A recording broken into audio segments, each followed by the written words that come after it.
Union बँकेच्या लक्ष्मीपुरी शाखेमध्ये बनावट सोनं तारण ठेवून 22 जणांनी जवळपास 60 लाख रुपयांचं कर्ज घेतलं। मार्च 2023 ते जानेवारी 2024 या कालावधीत हा प्रकार घडलाय।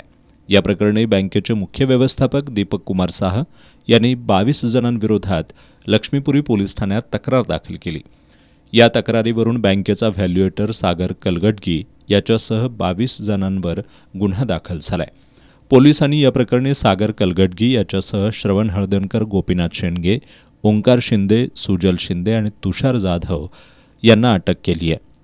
त्यांना न्यायालयात हजर केलं असता न्यायालयाने त्यांना 5 मार्चपर्यंत पोलीस कोठडी सुनावली आहे। पोलीस निरीक्षक दिलीप पवार यांनी ही माहिती दिली।